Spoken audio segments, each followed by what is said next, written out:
Okay, so today we're going to be covering the Red Lore Master spec of the class.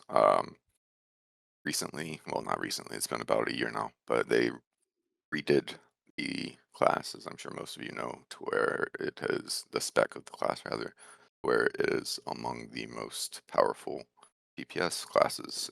Um, However, it's also one of the most good classes as far as how good it can be at a variety of things and how difficult and dynamic of a playstyle it has. So I'm going to start with the basics, covering traits, and rather than go into too much detail about them and spend too much time, I'm just going to show you my two setups. This is for difficult content, and I'm utilizing like the standard red build to where I can get in as many points into blue to be able to get Hardy Diet for the 2.5% mitigations, both types, 6 points into it, as well as Shield of Knowledge, because whenever you have traded into this and you use Water Lore, you get a buff that decreases your incoming damage by 5%. And that's just like for when I know that I don't chain it, but whenever I know that I'm going to be taking a good amount of damage, and also you get some heals from that, and as does your fellowship or raid. So, but you have to put 5 points into yellow in order to get Power of Knowledge, which is with the 4 set of raid gear. Um, it becomes Power of Destruction, and it's one of the strongest AoE skills in the game. Um, so, um, uh, and then you have to sacrifice some things in red in order to get both of those. But yeah, that's, as I said, for more difficult content. For easy content or fights where I know that I'm not going to have to, not going to be taking much damage, I utilize this build, which is basically maximum damage. So the only real difference is there's no Hardy Diet. I've got Cracked Earth damage, full 3 points into Unyielding Sweeps for the Staff Sweep, crit buff, duration, as well as damage. And then Ancient Fire, which is kind of a waste except for an AoE, because you don't use Gust of Wind on single target, which I'll get more into later. And then the difference also is I use Force of Will instead of Shield of Knowledge because Brittle Frost, especially, if I'm in a fight where I have to stay arranged and can't utilize Staff Sweep consistently, without that, then Brittle Frost, which I'll just show you right now, what it does. It's one of the few group utility um, contributions that Red Lore Master has. In general, it's a almost pure DPS like Hunter class, even more so. It provides like the least utility to the group of any red class basically. But this is one debuff that if you use a fire skill followed by a frost skill, then Brittle Frost 5% incoming damage, incoming melee critical chance, sorry, and ranged and tactical as well. And keeping that up is generally really easy. Like you're always going to be keeping your staff sweep buff up because it's a plus 7.5 crit chance. And as you see, I've got a tracker for when I need to refresh that. And I'm fully traded into 3 points into it, so it lasts 22 seconds in this spec. But after this dummy goes away, I'll be switching back to the other. So yeah, that's the most important, along with slow burn, but really Real Frost is the only reason for that. Okay, so after that, allies. I've actually got extra resources, or enough resources to have two staves that are identical with only one word of power change. This is the one for most bosses. Um, okay, so and I utilize the same book. Basically, what you want is to have a combination of. I have to bring this up.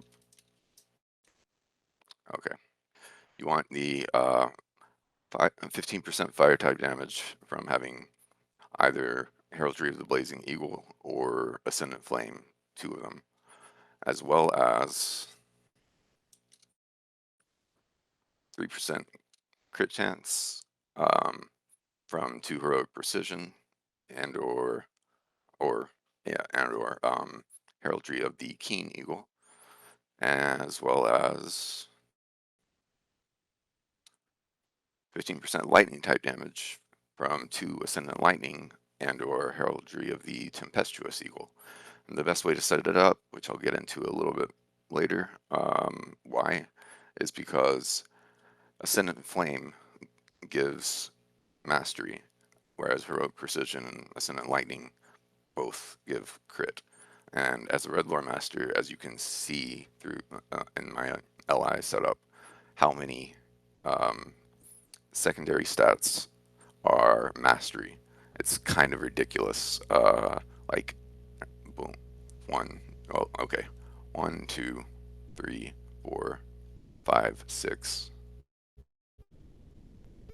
7, 8, 9, 10.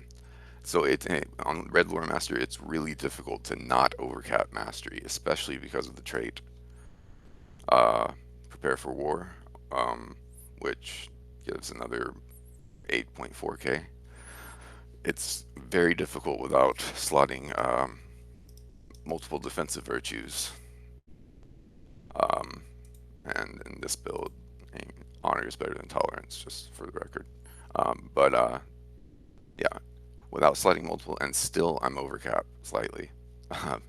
It's so you don't want 2 Ascendant Flames. The best way to arrange your set bonuses to get 15% fire, 15% lightning damage, and 3% crit chance all together is to utilize this setup.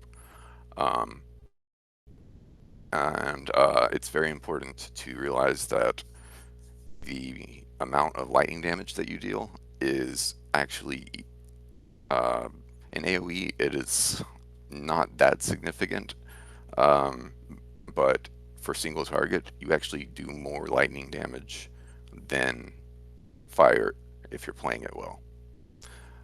So you need all 3 of those buffs or set bonuses, buffs to those types of damage and the crit rating. And if you sacrifice those for survivability, like all of them are too valuable. Your job is just to put out pure damage. On that note, I'm going to go into race choice really quickly. Straight up, River-hobbit provides way with water. One of the racials plus 5% frost type damage, which is not too much of your damage is frost, but much more significantly 3% lightning type damage. But if Wisdom of the Council is not up, and on that note, Wisdom of the Council, most people just value it primarily for it restoring 50% of maximum morale.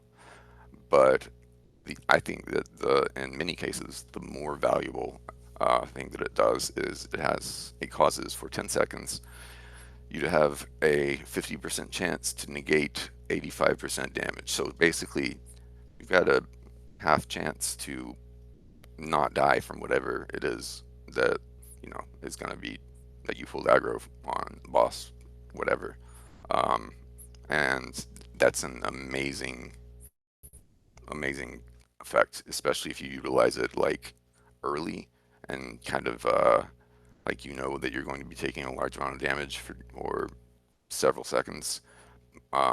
So you don't wait necessarily for you to get down below 50%, and then you utilize it if you know that you're going to continuously be taking damage for a while. Um, then it's a very powerful self-defensive skill, but it has a 3-minute cooldown. And so it's much wiser to have Greater Atlas potions, Universal Delving Morale potions, and Rejuvenation potions if you can afford them. They're pretty expensive, um, but they all don't share cooldowns. So you can use all 3 of them. I'm not going to right now because, as I said, Rejuvenation potions especially are pretty expensive. But you should abuse those as well as Weave and Waterlore um, to try to stay alive because you've got the fewest self heals and defensives of any class and spec in the entire game, and also your light armor. So you've got even if you've got really good mitigations, uh, and even with, for instance, honor slotted, um, which gives instead of whereas tolerance gives more like 5k more attachment as well as almost 3k physmit, and honor only gives 4.6k attachment.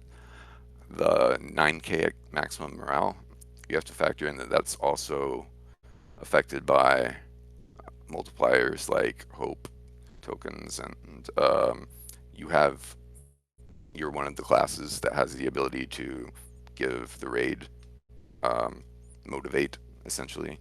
It used to just be captain, but now lore master is another. So 10% more morale, and so it's actually that 9k converts whenever you factor in 5% plus 5% max morale scrolls from the store and various other things, contributions to morale. It actually comes to like 12k or so. So you can push your survivability up as much as possible, but still you're going to have to be very careful with aggro pooling. And a lot of red lore masters will just like open up with Nature's Fury before the tank has time to establish aggro, and they'll just pull things and die. Um, and don't do that. And I'm going to use that as a segue into the stuff that matters, into skill sequences and how they work, and prioritization and whatnot. The set bonuses for the raid gear from DMK are not nearly as powerful for Red Lore Master as they are for the majority of red classes. The 4-set bonus, turning Power of Knowledge into Power of Destruction, is quite potent for AoE situations, but you almost never want to use it in single target situations because Power of Knowledge, Destruction rather, it's a channel skill, um, and it does quite a bit of damage every 1 second for 5.5 um, to every enemy within 5 meters of what you're channeling it on. Uh, well, with max mastery and everything else I have, uh, 56k lightning damage, and then 10k fire damage every 2 seconds for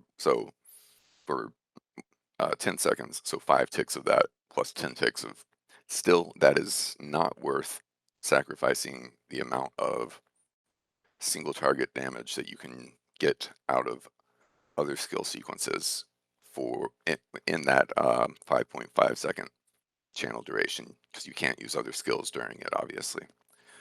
The only exception is sometimes you will want to use this at the very end of Nature's Fury, which lasts 15 seconds because whenever you use a channeled skill, whenever you begin to use it, all of the buffs that are present on you at that time persist throughout its duration in its effects.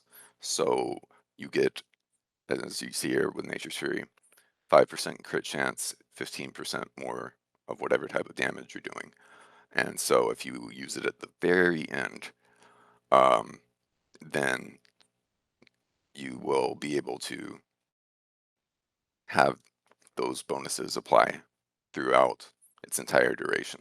But still, it's not optimal. And when I cover Nature's Fury in more detail, I'll explain why. It's not optimal even to do that unless there is more than one target um, within 5 meters of one another. So, um, basically, you want to ignore the 6 set. In AoE situations, it can slightly increase, speaking of AoE, it can slightly increase your overall damage, but it's pretty negligible and drops your stats quite a bit from the setup I have. Speaking of it, I have, as I mentioned before, I have 2 identical staves. The only difference is for the AoE one, I've dropped damage over time um, for area of effect target count because a lot of like Ents Go to War, Sticky Gourd, Lightning Storm, like apply to just all enemies within a certain normally 5 meter radius. However, increasing the other ones, target count is very valuable for big trash pools, especially mostly. On the rest of the time, like for almost everything, you're using damage over time, as well as obviously the area of effect attack damage, area of effect attack criticals, and single target versions of both of those. That's the only difference. Except that some people, because you don't use gust of wind in single target situations, will put instead target resist chance in order to not need as much finesse instead of that on their single target. But I find that there are too many fights where, at least at times, there will be ads that have to be taken down, and gust of wind is a very powerful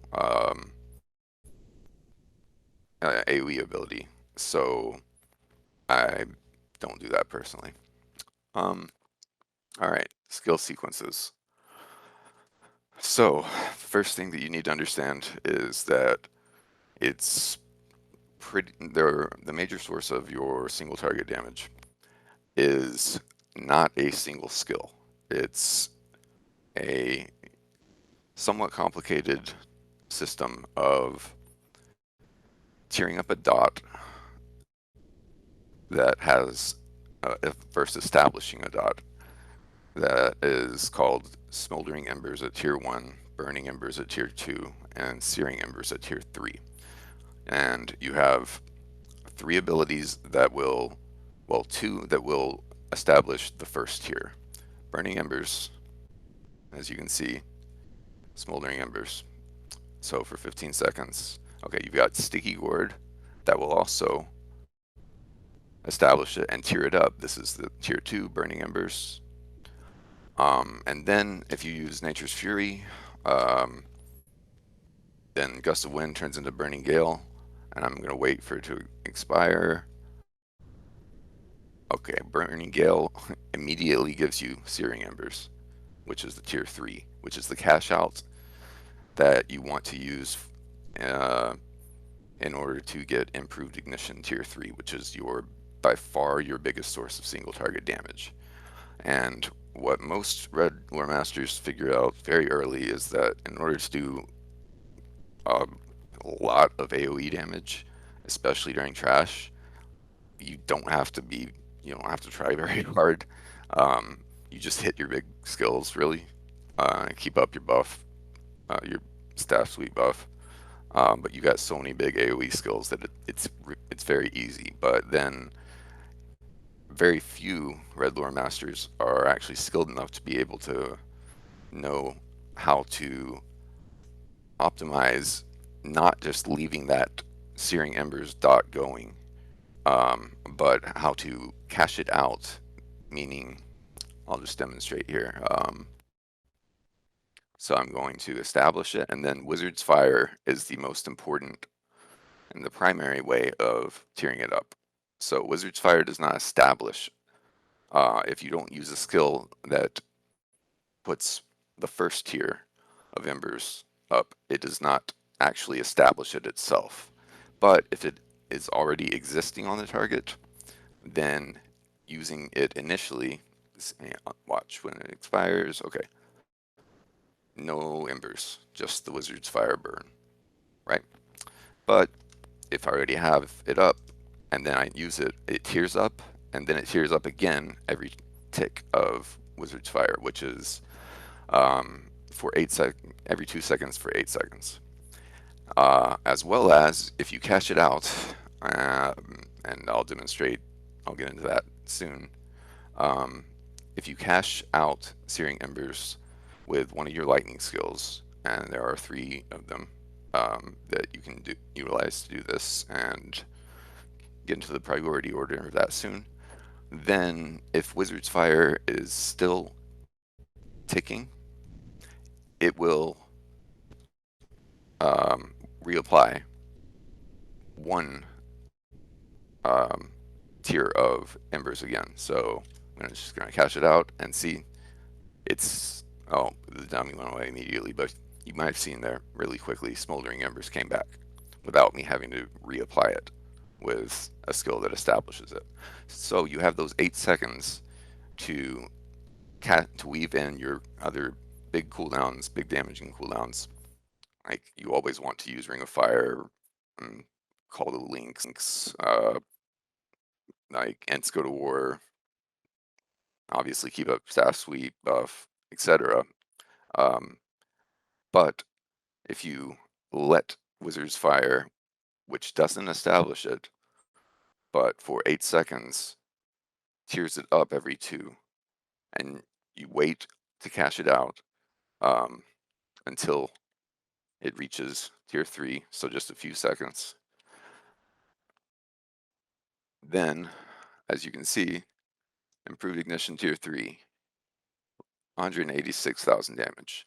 Plus, how I cashed it out there was, oh, now Searing Embers is still ticking because Wizard's Fire ticked it up that fast. But anyway, now see, once again, another 186k. And the way that I cashed it out was I utilized Lightning Charge Staff Strike with a flank on it. And so the amount of damage that just tearing it up to tier 3, the Embers dot, and then removing it, or not removing it if Wizard's Fire is still ticking, but refreshing it. Uh, the amount of single target damage that does is, I mean, like you added it up, 186k, 104k, and 113k, and this isn't even the most potent of the cash outs. As well as Fierce Lightning, which is related to the cash out. Where's Fierce Lightning?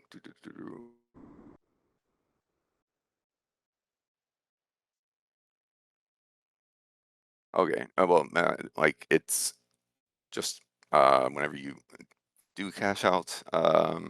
Okay, I want to find it real quick. It's bugging me. Um,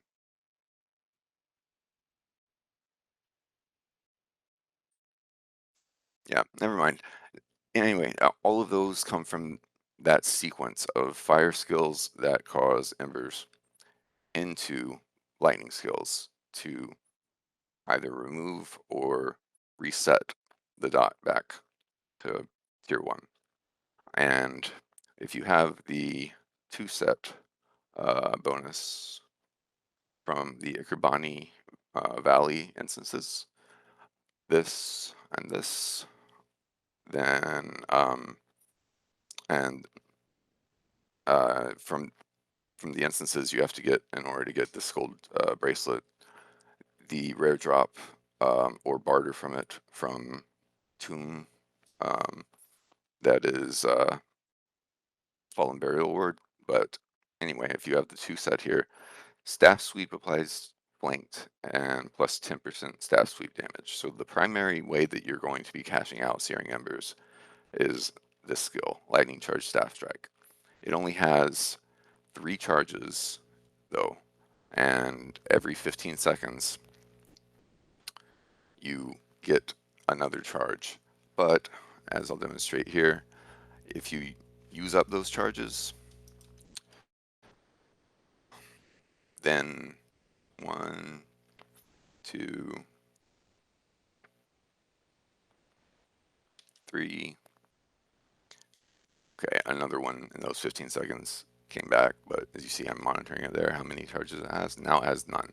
Now it's a frost type damage, so it does not actually cash out Searing Embers into improved ignition. So that's still your primary way of cashing it out, though, and you have to be very careful with not over utilizing the other ways and utilizing them properly, which are Lightning Strike and Lightning Storm. But first, I'm going to explain what Flank Strike, which you saw as part of my damage from the cash out earlier, is. Whenever you use an ability that applies flanked to your target for 7 seconds, if you use Lightning Charge Staff Strike afterwards, just like earlier I explained, if you use Lightning Strike afterwards, you get a run boost of 35% for run speed boost for 8 seconds. Well, if you use Lightning Charge Staff Strike after you apply an ability that causes flanked, which lasts 7 seconds on only one target, normally at least, the most common way to do this, or the way that you're going to do this most of the time, is with Minor Call Flank, because it has a 15-second cooldown. So there's also the Major Call Flank, the threat drop skill that I was referring to earlier as well.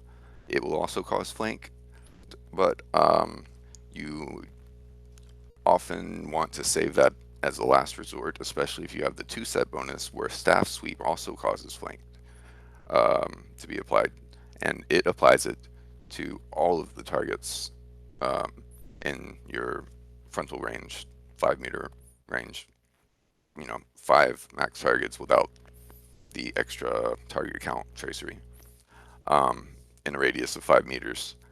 And one of your cash outs, Lightning Storm, however, it does more than non-flanked Lightning Charge Staff Strike does.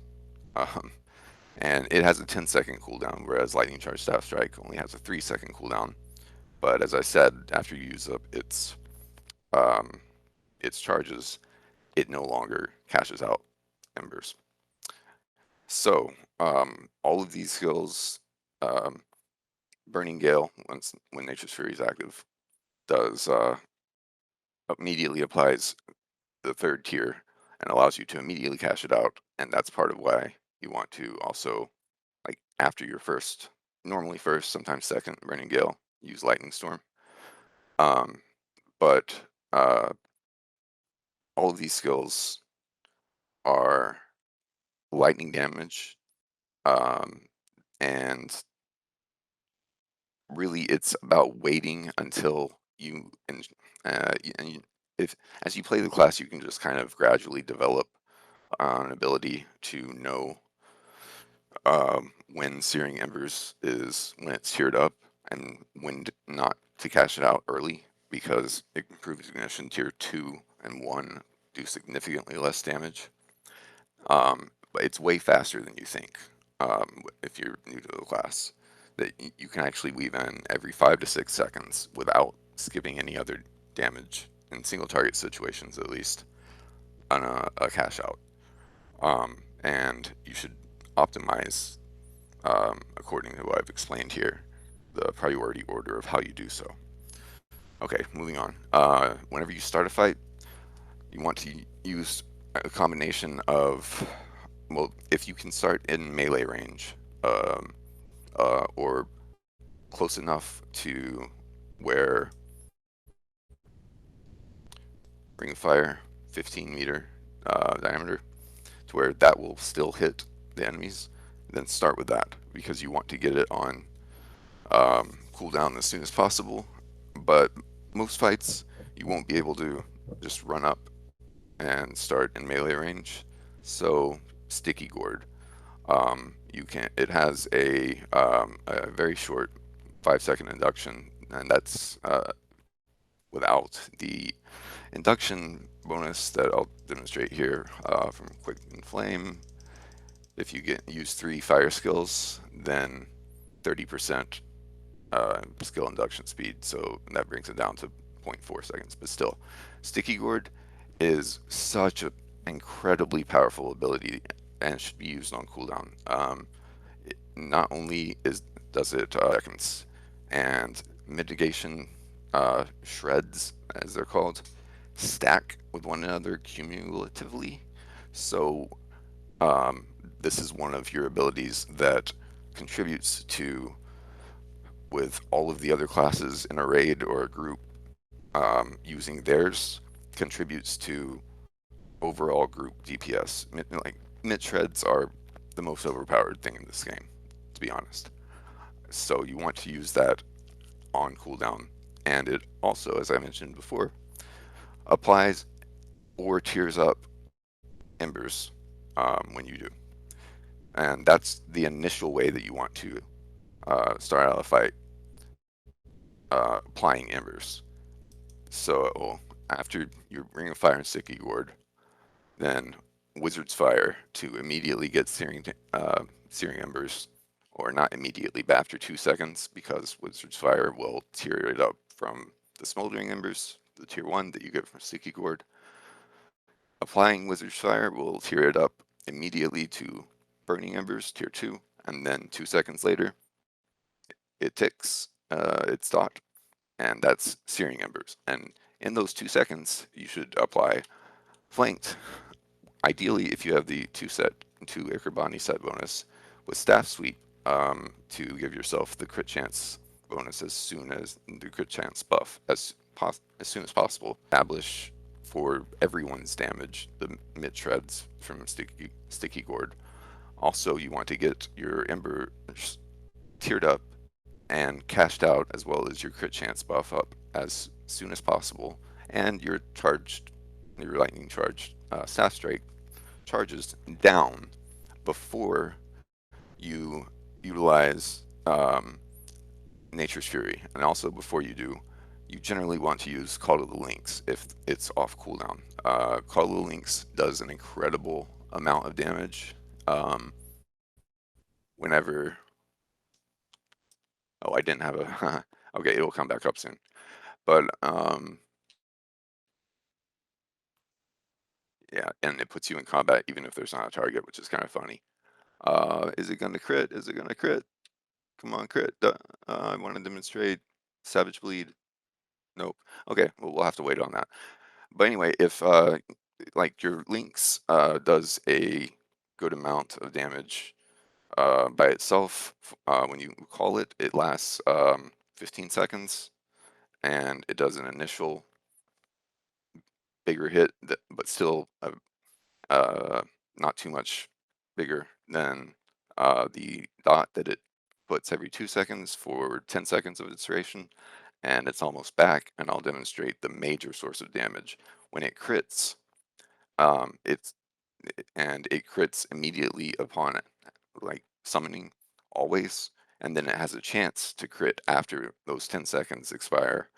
That Savage Bleed, while Savage Bleed is ticking, I'll just, here we go.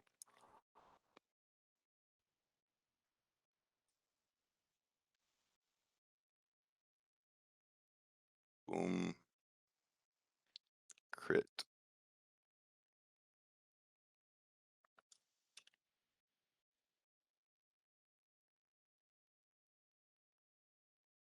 Am I in the wrong spec? Oh, I yeah, I didn't click my skills yet. All right, look at how Savage Bleed, how much damage it did, and then it stays up longer than the Lynx is still active. Um, and if it crits again, then it applies that bleed again, which lasts another 10 seconds, even though the Lynx is gone, and that becomes a significant source of your damage. So the increased crit chance for Nature's Fury generally. Also, it's worth noting that called Lynx also causes flanked whenever it crits, normally twice during its while it's up, but it's not reliable after the first one as a source of flanked. Anyways, so after you've got all of that established and you've given the tank time to build enough threat to where you're not going to pull off him just or them immediately by being dumb and opening up with Nature's Fury. After that, there's a little bit of lag. Oh well, Nature's Fury.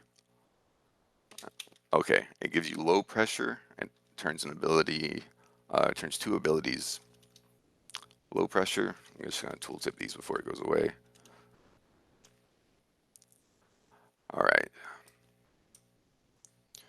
so it turns the skill Wizard's Frost, which I don't know why you'd ever use it, except to keep Brittle Frost up if you can't use Staff Sweep, um, because it's a Frost skill, and Frost skills following Fire skills, if you recall from earlier, put up a debuff of plus 5% incoming crit chance.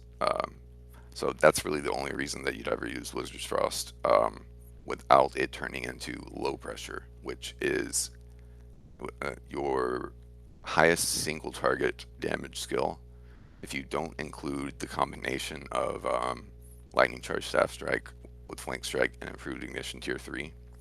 But you can use this, it has a, it just shows cooldown remaining here rather than the actual cooldown. But it has a cooldown in which you can use it 3 times if you use it immediately, um, like first after Nature's Fury, and then if you animation cut it by double tapping Light of the Rising Dawn, which is something I will get to very shortly here. And don't worry, there's not too much more to cover. This is actually a pretty simple class once you understand how it all works together. It's very dynamic to play, but there's not too much more to cover, really.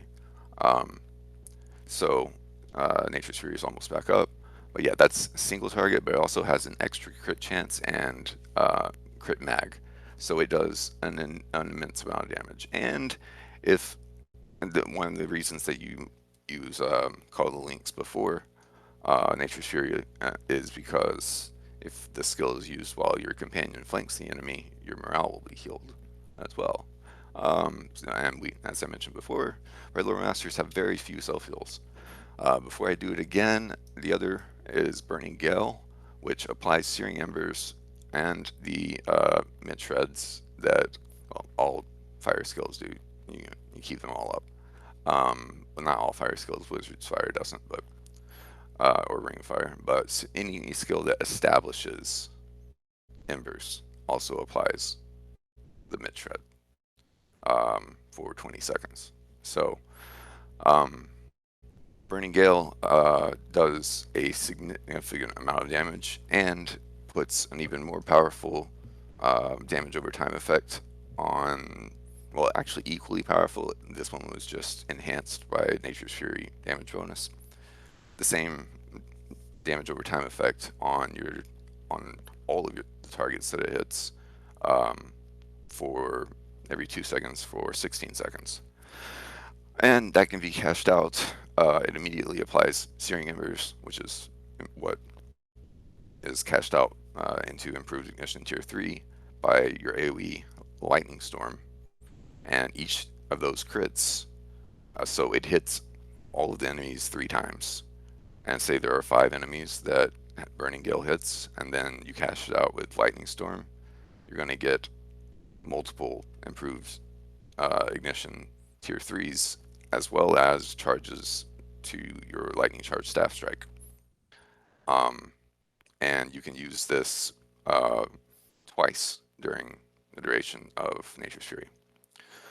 So, in addition, yeah, you want to get in those 3 low pressures and burning gales, and you always want to, in between the burning gales, cash out the Searing Embers.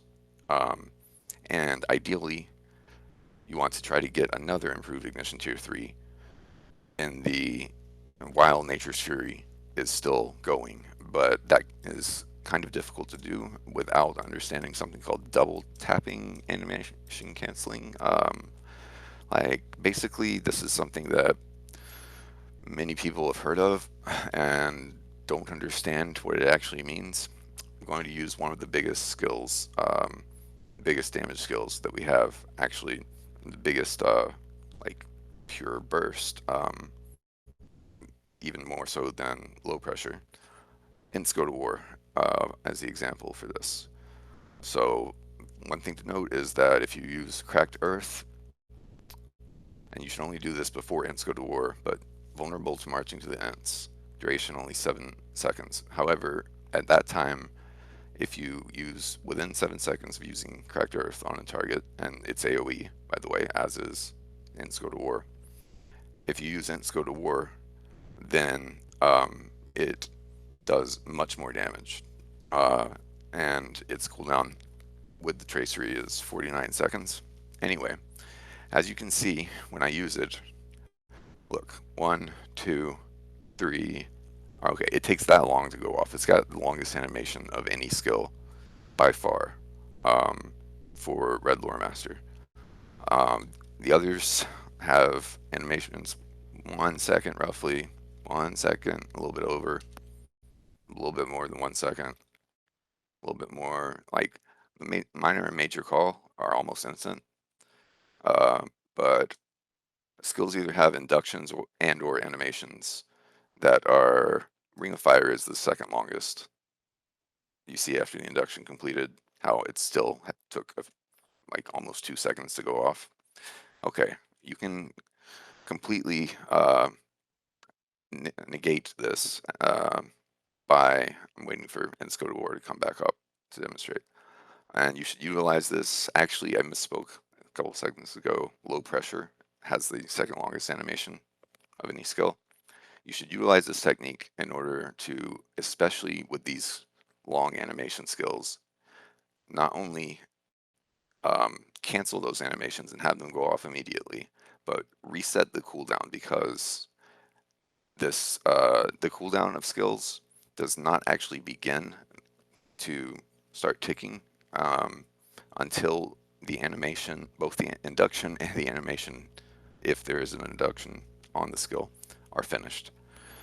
So the 49 seconds actually turns into 53 seconds or so if you don't do this. Okay, now not only does that immediately make it go off, but if I hit, I can immediately hit skills afterwards. And basically, that's called double tapping. It's very, very important for almost every class, almost every spec aspect of really reaching the high levels of of gameplay. You bind your immediate skills that you don't want to utilize for their actual purpose to 2 separate keys, or to one and then you click the other, but you can't do it if you're just clicking, because you can't click them simultaneously.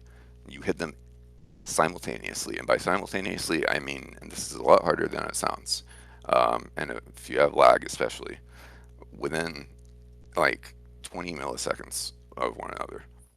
If not, as you see, you will still cancel the animation. If you, I, I did not double tap there. I canceled the longer animation of Ends Go to War, but Light of the Rising Dawn still has like a 1 point something second animation itself, unless you double tap it. I mean, if you double tap it, it doesn't actually do the damage and the interruption effect, and it won't even appear on your combat analysis.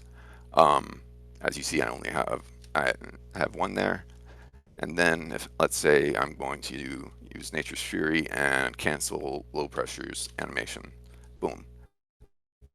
Okay, so Light of the Rising Dawn still only one, but you saw how fast that just immediately was able to go off. Otherwise, it takes that long, and you can't get in 3 as well as 2 Burning Gales, and then Burning Embers to Wizard's Fire to Minor Call Link to Lightning Charge Staff Strike cash out all in Nature's Fury at once.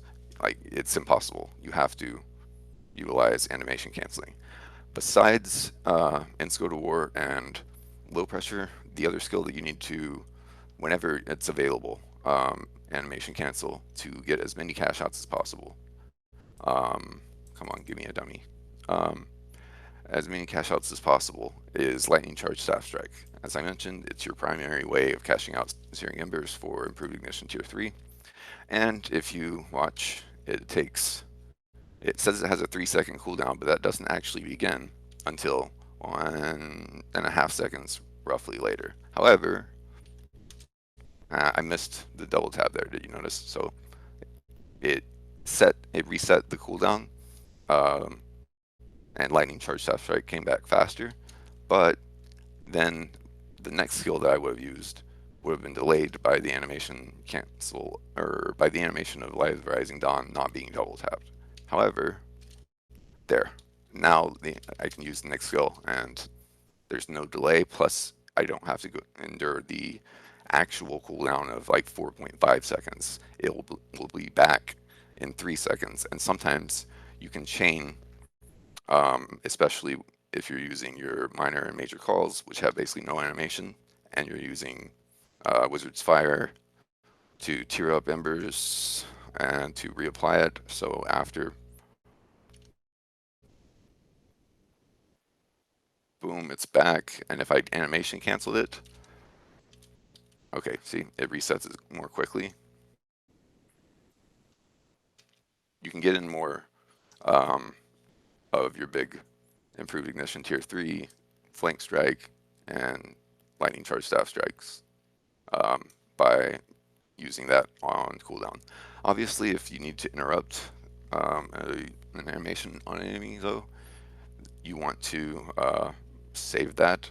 But in general, interrupt assignments in groups are not going to be yours because of how much of a DPS loss it is if you don't utilize double tapping. It's not anywhere close to, for instance, Red Minstrel or Red Champion, as far as like if they don't utilize their double taps to where they're not, well, actually, Red Minstrels does interrupt, and it's not technically a double tap. But just staying on topic, it's still a significant DPS loss if you don't cancel your longest animation skills. I mean, just look at how long that takes to go off if you don't. But if you just immediately, oh, see, I missed it there again. There's some lag though, because I'm screen sharing, and yeah, my computer does not like that. And if you miss the double tap at all, then the skill will actually go off that you're trying to double tap, and it has to be an immediate skill. I don't know if I mentioned that. See, it still canceled the animation of Lightning Charge Staff Strike and put it on cooldown, but then the next skill that I hit is not going to be immediate, or immediately be able to be queued because it has its own animation. Okay, so however, if I do hit it right, and I didn't, but still it went on to cooldown and Go to War, and it canceled the animation, made the skill go off faster. So it's better to even miss double taps than to not utilize animation cancels at all. There. That's what happens whenever you get it. So aside from that, you need to understand that you want to use Gust of Wind because in AoE situations, basically on cooldown. And if you are traded into Ancient Fire, um, then it will also tier up on your target embers. But especially if you're traded into Mighty Wind, which is way more important, it has at 3 points, it has a 100% chance for it to spread burning embers to everything that it hits, which is, um, I believe, a 5 meter radius. And so it puts one tier of Smoldering Embers on as long as it's already on your target, as any tier of embers is, and you use it, then everything within 5 meters gets one tier of it. So that's a very powerful AoE skill that you want to use basically on cooldown and on like trash and in heavy AoE situations. Cracked Earth, especially if you are in a spec that I can't transfer to well in combat, but especially if you are in like full as much damage as possible, not concerned about taking damage build, and you have Burning Earth traded, then it does a significant amount of damage and should be used uh, on cooldown as well in AoE situations. And I actually forgot to touch on alternate spec. This is kind of a one that I think a lot of people overuse. It's a niche spec in my opinion as far as traits go. But I'm just going to very quickly do this. And by the way, I recommend rather than spending mithril coins on extra trait lines, that you memorize your trait trees. It will make you a much better player, be able to respec, just know immediately where to put everything, and just be able to do this on the fly.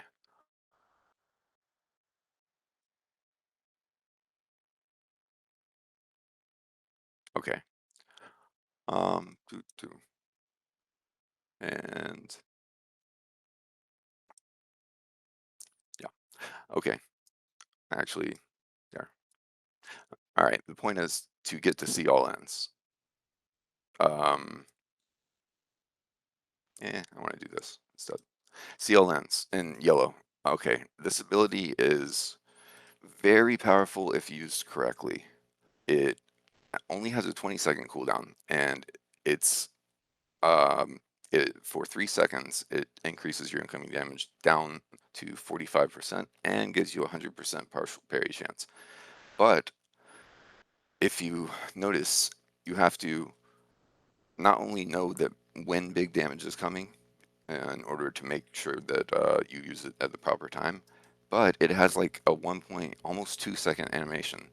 So you've got to use it um, a good 2 seconds before the damage comes in and make sure that the big hit occurs during those 3 seconds that it's active. Um, and so if you've got timers and plugins and everything and you're going into a fight where you take large amounts of damage on a predictable, like very strict time schedule, then trading into this over Hardy Diet, over putting enough points into blue to get to 6 rank of Hardy Diet can be very beneficial to like healers especially, but also can save your life. However, that's like every time that you use it, you're decreasing your damage, your DPS output by a significant amount. Like your other heals, very quick animation. Wisdom of the Council, pretty quick animation. See all ends takes a while. And every time that you use self heals, besides potions, which are immediate, um, they have animations that decrease from your DPS output. So I very rarely use CL ends. There are only a few fights in the game, and only if I'm playing with a honestly weaker group where I know that the healer is going to have to focus on other people a whole lot, or if the healer is not the best equipped for the fight, etc. Um, and aside from that, there's really not much to it. I mean, you have your standard break free ability, corruption removal, which doesn't do any damage, so that's one of the reasons that, like, you don't need to prioritize removing corruptions if other people can get them. Um, you've got a good cleanse, with removes up to 3 wound, fear, and poison effects from whoever you target. But make sure if you have target forwarding on and you're trying to cleanse yourself, if, for instance, you're in a group and you have target forwarding on and you utilize it um, on your target, it will actually. Okay, my target's me now. The Lynx won't actually pull it, but if I use it on, like, say I've got my Lynx targeted and I use it on my Lynx, it doesn't actually apply to myself. So if I'm trying to cleanse myself, then you need a keybind self-target or click on your avatar first and use it. In order, because if not, it will most likely cleanse the tank, which might be a good thing. You might want to be doing that sometimes. Um, and then you have this ability, Light of Hope, which can be a big deal.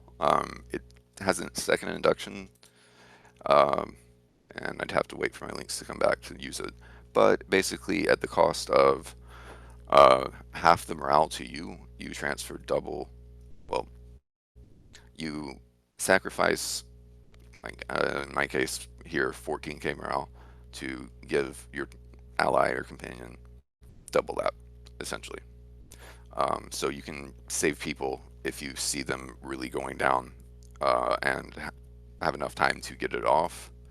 When my links comes back up, I'll show you how this is also an example of